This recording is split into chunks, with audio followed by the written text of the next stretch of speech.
As we told you earlier, Governor Cuomo's partner, Sandra Lee, announced today that she has been diagnosed with breast cancer. But she also made some recommendations that are controversial. CBS 2's Dr. Max Gomez here now to help us set the record straight. Doc. Well, Maurice and Christine, celebrity health issues are problematic. We rarely get full and accurate medical information, and occasionally a celebrity will make screening or treatment recommendations they believe to be correct. Trouble is, that often flies in the face of medical science and opinion.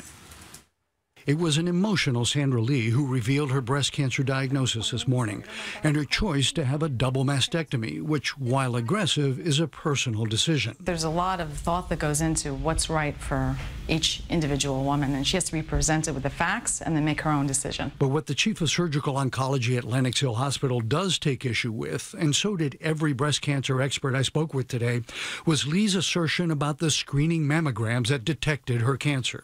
And I'm 48 years old. I've got a couple years to 50. They recommend that women don't even have their first mammograms until they're 50. But in fact, current U.S. mammogram guidelines are that women at average risk begin yearly screening mammograms at age 40. Virtually every major medical organization agrees with screening recommendations at age 40, unless you have a strong family history or have the breast cancer gene mutation. Those women potentially have to start screening at an earlier age. Also problematic was Lee's recommendation about mammograms for even younger women.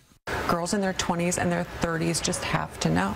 And I don't want women to wait. Go pick your phone up and call your doctor and get your rear end in there and get a mammogram right now. The problem with that is that mammography is not that useful in young women who have dense breast tissue, which also leads to many false positives. You see something, you have to work it up. It leads to excessive testing, potentially surgeries, which can also be distorting. And while mammograms emit very low radiation doses, younger breast tissue is more sensitive to radiation effects. Women in their 20s and 30s can and should do breast self-exams and have regular breast exams by a medical professional. What is also troubling is that many major medical centers in New York today declined to comment on Lee's mammogram assertions. At least one said, no one wants to call out the governor's girlfriend.